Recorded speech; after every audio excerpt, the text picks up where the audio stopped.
होली में हत्या, ईद तक बवाल। दिल्ली के उत्तम नगर में ऐसा क्या हुआ कि भयंकर फोर्स लगानी पड़ गई।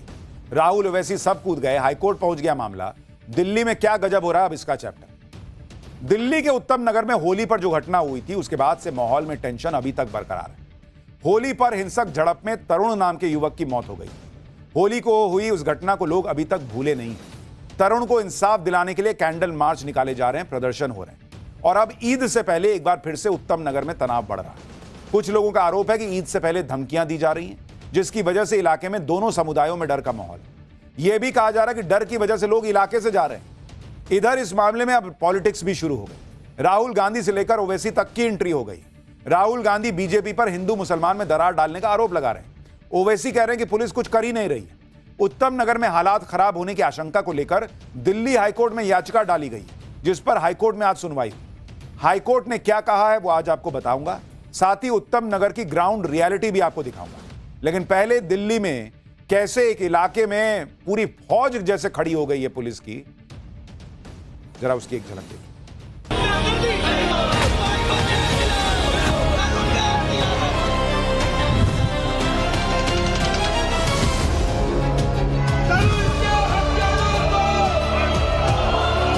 तरुण के घर जिसकी मौत हुई थी उसके घर जाने वाले तमाम जो रास्ते हैं वो एहतियात के तौर पर अभी तक बंद है।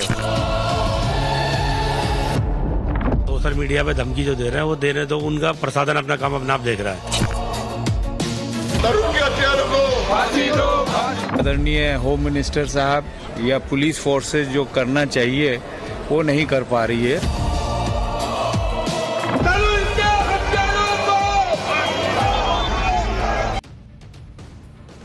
उत्तम नगर में ईद से पहले और ईद के दिन माहौल खराब होने की आशंका जताई जा रही है। स्थानीय लोगों का कहना है कि सोशल मीडिया पर धमकियां दी जा रही हैं, जिसकी वजह से इलाके में दोनों समुदायों में डर का माहौल। हिंसा की आशंका को देखते हुए हाईकोर्ट में एक याचिका दाखिल की गई थी, जिस पर आज सुनवाई हुई। याचिकाकर्ता ने हाईकोर्ट से कहा कि मुसलमानों की लिंचिंग की बात कही जा रही है। एक दिन भीड़ इकट्ठा हो गई थी, हिंसक और भड़काऊ बातें की जा रही हैं, पर्याप्त सुरक्षा नहीं दी जा रही। इस पर दिल्ली पुलिस ने कहा कि हमने केंद्रीय सुरक्षा बलों की टुकड़ियां लगा रखी हैं, स्थिति बिल्कुल सामान्य है, पर्याप्त सुरक्षा बल मौजूद हैं। यह याचिका पब्लिसिटी स्टंट के लिए लगाई गई। दिल्ली हाईकोर्ट ने दोनों पक्षों को सुनने के बाद कहा कि 4 मार्च को हुई घटना की वजह से ये आशंकाएं सामने आई हैं, इसलिए पुलिस को विशेष सावधानी बरतनी होगी। कानून के तहत सभी कदम पुलिस को उठाने चाहिए जिससे वहां शांति और कानून व्यवस्था बाधित ना हो। पुलिस की व्यवस्था ऐसी होनी चाहिए जिससे सभी लोगों में सुरक्षा की भावना पैदा हो, ईद पर माहौल खराब ना होने पाए। समाज के किसी भी वर्ग के किसी भी व्यक्ति को ऐसी कोई भी शरारत करने की अनुमति न दी जाए जिससे माहौल खराब होने की आशंका है। हाईकोर्ट ने कहा कि हमें बताया गया कि सोशल मीडिया प्लेटफॉर्म की निगरानी भी की जा रही है। पुलिस के निर्देश पर लगभग 50 भड़काऊ पोस्ट पहले ही हटा दिए गए हैं। अब तक कुल 174 पोस्ट हटाने के लिए कहा गया है। इसके अलावा पुलिस ने एक वेरिफिकेशन कार्यक्रम शुरू किया है, जिसके तहत इस इलाके में 8,862 लोगों का बैकग्राउंड चेक किया गया है। इलाके में सुरक्षा व्यवस्था का यह इंतजाम रामनवमी के बाद तक जारी रहेगा। हाईकोर्ट ने दिल्ली पुलिस को नोटिस भी दिया है और जवाब दाखिल करने के लिए कहा है। इस मामले में अब अगली सुनवाई 6 अप्रैल को होगी। हालांकि दिल्ली पुलिस ने उत्तम नगर में पहले ही सुरक्षा के कड़े इंतजाम किए। हर तरफ बैरिकेडिंग कर दी गई है, बाहरी लोगों की एंट्री नहीं होने दी जा रही है। जरा देखिए ग्राउंड से एक रिपोर्ट। उत्तम नगर की तस्वीर मैं आपको दिखा रहा हूँ। होली के दिन जहां बवाल हुआ, एक युवा लड़के की मौत हो गई, लेकिन उसके बाद से ही उत्तम नगर की इन तमाम गलियों को बंद कर दिया गया। आप देखेंगे तो तरुण के घर जिसकी मौत हुई थी उसके घर जाने वाले तमाम जो रास्ते हैं वो एहतियात के तौर पर अभी तक बंद है। ये एहतियात इसलिए बरती जा रही है कि ईद का त्योहार मुश्किल से एक दिन बाद में आने वाला, तो उस दिन ऐसी कोई बड़ी घटना ना हो जाए, क्योंकि दो समुदायों के बीच लगातार विवाद पैदा रहा है। कौन कौन लोग यहाँ से छोड़ कर जा रहे हैं? जो आसपास के लोग किराएदार हैं भैया, जहाँ तक किराएदार लोग। हाँ, ईद बनाने जा रहे हैं। तो देखिए, होली पर उत्तम नगर में जो भी हुआ उसका असर अब ईद पर दिख रहा है, जिसको लेकर पॉलिटिक्स भी हो रही। राहुल गांधी ने उत्तम नगर की घटना पर बीजेपी के खिलाफ हल्ला बोल दिया। राहुल गांधी ने कहा कि उत्तम नगर के लोगों ने हिंसा की भारी कीमत चुकाई। एक तरफ एक जवान लड़के तरुण की जान चली गई, दूसरी तरफ एक पूरा परिवार उत्पीड़न का सामना कर रहा है। उन्हें और खून खराबा नहीं चाहिए। खून खराबा केवल बीजेपी और उसका इकोसिस्टम चाहता है, जो नफरत के तवे पर हिंसा की रोटी सेकने के हर मौके का फायदा उठाता है। वो चाहते हैं कि देश हिंदू मुसलमान में उलझा रहे, ताकि लोग ये ना पूछ सकें कि आखिर प्रधानमंत्री देश की रक्षा, ऊर्जा सुरक्षा, खाद्य सुरक्षा और सामरिक संप्रभुता को अमेरिका के हवाले करने पर क्यों मजबूर है। इसलिए दिन दहाड़े देश की राजधानी में फिर से दंगों जैसे हालात खड़े किए जा रहे हैं। दिल्ली वासियों से अनुरोध है, किसी बहकावे में ना आए। देश की शक्ति हमारी एकता, भाईचारे और मोहब्बत में। राहुल गांधी बीजेपी पर निशाना साध रहे हैं। दूसरी तरफ कांग्रेस सांसद मोहम्मद जावेद ने गृह मंत्री अमित शाह को चिट्ठी लिखकर कार्रवाई की मांग की। उधर एआईएमआईएम के अध्यक्ष असदुद्दीन ओवैसी ने भी उत्तम नगर की घटना पर बीजेपी को घेरा। ओवैसी ने कहा कि दिल्ली पुलिस की ठीक नाक के नीचे उत्तम नगर में नफरत का अभियान चलाया जा रहा है। इसे रोकने के लिए कोई कदम उठाया जाता नजर नहीं आ रहा। पुलिस ये सुनिश्चित करे कि हर नागरिक सुरक्षित महसूस करे, लेकिन इस इलाके में साफ तौर पर हिंसा का माहौल फैलता जा रहा है और इसे रोकने के लिए कुछ भी नहीं किया जा रहा। यानी राहुल गांधी से लेकर ओवैसी तक उत्तम नगर को लेकर डराने वाली बातें कर रहे हैं कि वहां माहौल खराब है, पुलिस कुछ नहीं कर रही, बीजेपी राजनीतिक रोटियां सेक रही है। इन सारी बातों को उत्तम नगर के लोग नकार रहे हैं। उत्तम नगर के स्थानीय लोगों, खासकर मुसलमानों ने बताया कि डर की कोई बात ही नहीं है। लोग पलायन नहीं कर रहे हैं, बल्कि कुछ लोग ईद मनाने अपने अपने गांव गए। लोग ये भी कह रहे हैं कि पुलिस प्रशासन सही काम कर रहे हैं। सुनिए उत्तम नगर के खुद के वहां के निवासी क्या बता रहे हैं। पुलिस प्रशासन मेरे हिसाब से, मेरा पर्सनल मानना, बहुत बढ़िया काम कर रहा है। अच्छा, पुलिस की तारीफ करनी चाहिए। ताकि ईद को लेके अपने अपने घर जा रहे हैं। नहीं भाई, हम तो बच्चे हमारे वहाँ हैं इसलिए जा रहे हैं। तो अच्छा, तो क्या कहना, मतलब ईद के बाद आप वापस आएंगे? हाँ जी हाँ, वापस आएंगे। पुलिस प्रशासन ने खूब अच्छे से संभाल रखा है। हाँ। कोई ऐसी दिक्कत वाली बात। कुछ लोग छोड़कर भी घर गए हैं अपना, यहाँ गाँव जाने वाले तो दिख जाते हैं त्योहार में जो जाते हैं। हाँ, सोशल मीडिया पे धमकी जो दे रहे हैं वो देने दो। उनका प्रशासन अपना काम अपना आप देख रहा है। प्रशासन बढ़िया देख रहा है। ज्वाइंट सीपी साहब से ही बात हुई थी, डीजीपी साहब से भी कल बात हुई थी। उन्होंने बोल दिया बेफिक्र होकर आप नमाज पढ़ो, हम आपके साथ हैं और पूरी सिक्योरिटी होगी। यानी पब्लिक कह रही है कि मामला टाइट है, पुलिस सब देख रही है। नेता इसका मतलब जबरदस्ती उसमें जो है ना घुसने का प्रयास कर रहे हैं, अपनी पॉलिटिक्स घुसा रहे हैं। उत्तम नगर में जो तनाव फैला है उसकी शुरुआत होली के दिन हुई। मामूली सी बात पर शुरू हुआ विवाद हिंसक हो गया। तरुण के पिता के मुताबिक उनके परिवार की एक बच्ची के हाथ से पानी वाला गुब्बारा नीचे गिर गया था। वहां से एक मुस्लिम महिला गुजर रही थी, उसके ऊपर कुछ छींटे पड़ गए। इतनी सी बात पर विवाद शुरू हुआ और नौबत मारपीट तक पहुंच गई। आरोप है कि 10-12 लोगों ने तरुण की लाठी डंडों से बुरी तरह से पिटाई की और तरुण को जब तक अस्पताल ले जाया गया, अगले दिन उसकी मौत हो गई। इसी के बाद से इलाके में तनाव है। अब सोशल मीडिया पर धमकियां, तरह तरह की बातें कही जा रही हैं, लेकिन पुलिस वहां पर बड़ी संख्या में तैनात है, लगातार एक्शन ले रही है और वहां लोग भी समझदारी दिखा रहे हैं कि भाई जो घटना हुई उस पर भी पुलिस ने ताबड़तोड़ एक्शन किया था। अब वहां से लेकर अभी तक मामला जो है वो आगे बढ़ा है और वहां अब उसने मारा, तुम मारो, फिर वो मारे, इसकी स्थिति नहीं बनने देनी। पाठशाला में अब अगला चैप्टर, हिंदू नववर्ष के पहले दिन राम मंदिर में क्यों स्थापित हुआ श्री राम यंत्र, इसका रहस्य क्या है।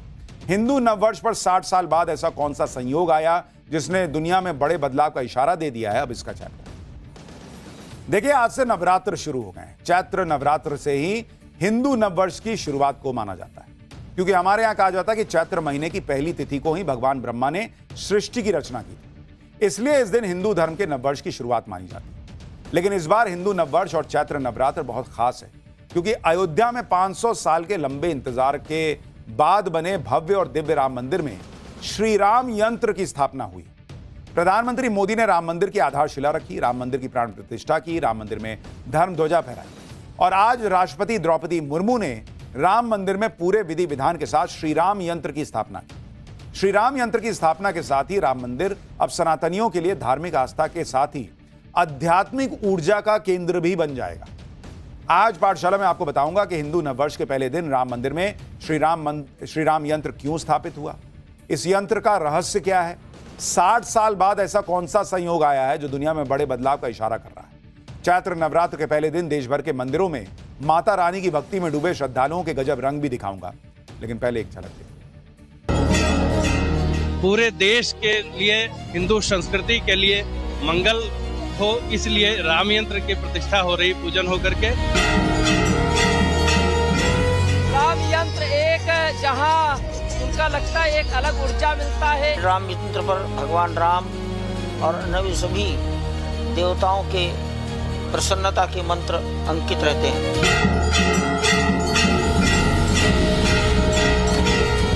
राम यंत्र की स्थापना के इस कार्यक्रम में सहभागी बनकर के राम राज्य की सद्भूति का एहसास कर रहे हैं।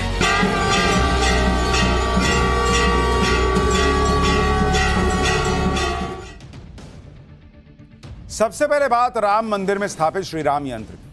आज हिंदू नववर्ष और चैत्र नवरात्र के पहले दिन अयोध्या में बने भव्य राम मंदिर में श्री राम यंत्र को स्थापित किया गया। सुबह 11:55 पर अभिजीत मुहूर्त में राष्ट्रपति द्रौपदी मुर्मू ने इसके लिए विशेष पूजा की। इस भव्य अनुष्ठान में यूपी के सीएम योगी आदित्यनाथ और राज्यपाल आनंदीबेन पटेल समेत करीब 7,000 मेहमान साक्षी बने, जिसमें साधु संत, कार सेवक, राम मंदिर निर्माण के लिए समर्पित लोग और तमाम राम भक्त शामिल रहे। सीएम योगी ने कहा कि दुनिया भर में युद्ध के माहौल के बीच राम मंदिर में श्री राम यंत्र की स्थापना राम राज्य का एहसास कराने वाली है।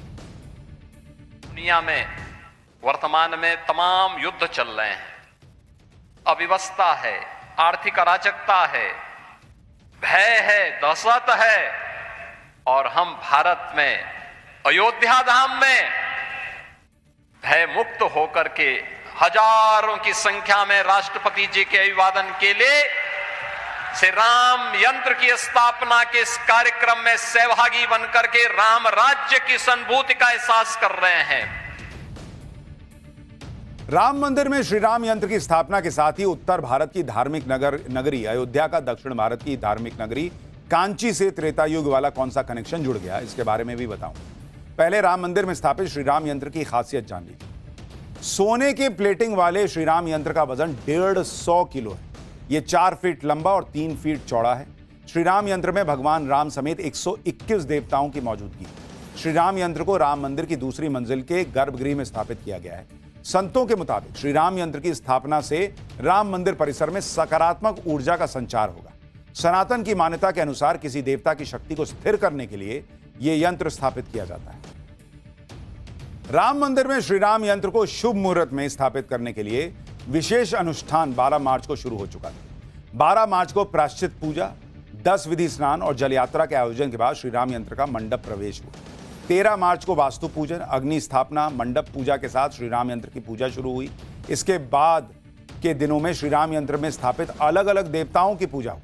18 मार्च को प्रायश्चित आहूत और पूर्णा आहुति दी गई। इसके बाद राम मंदिर में श्री राम यंत्र की स्थापना से पहले साधु, संतों और महात्माओं ने करीब 5 किलोमीटर की परिक्रमा की। देखिए, जिस हिंदू नववर्ष के पहले दिन अयोध्या के राम मंदिर में श्री राम यंत्र स्थापित किया गया, 60 साल बाद ऐसा संयोग आया है कि इसका नाम रौद्र संवत्सर रखा गया है। इस संवत में पूरी दुनिया में कूटनीतिक समीकरण बदलेंगे। जल क्षेत्र और जल क्षेत्र के आसपास के देशों में युद्ध और संघर्ष बढ़ेगा। कई राज्यों और देशों में सत्ता का परिवर्तन देखने को मिलेगा। इससे पहले 1966 में भी रौद्र संवत्सर आया था और उस दौर में भी दुनिया में कई बड़े राजनीतिक बदलाव देखने को मिले थे। भारत में लाल बहादुर शास्त्री के निधन के बाद इंदिरा गांधी पहली महिला प्रधानमंत्री बनी थी और डॉलर की तुलना में रुपया 4.76 रुपए गिरकर 7.5 रुपए पर पहुंच गया था। माओ त्से तुंग ने चीन में सांस्कृतिक क्रांति की शुरुआत की थी, जिसने चीन के सामाजिक और राजनीतिक ढांचे को हिलाकर रख दिया। जापान में फायर हॉर्स अंधविश्वास के कारण जन्म दर में भारी गिरावट दर्ज की गई थी, क्योंकि यह अफवाह फैल गई थी कि इस वर्ष पैदा हुई लड़कियां अशुभ होती। तो दुनिया भर में जब पिछली बार ऐसा मौका आया था तो बहुत कुछ उथल पुथल हुई थी। अब कहा जा रहा है कि ऐसा ही कुछ हुआ और आप देखिए, जल की बात हो रही है समुद्र में, तो वहां स्ट्रेट ऑफ हॉर्मुज में पूरा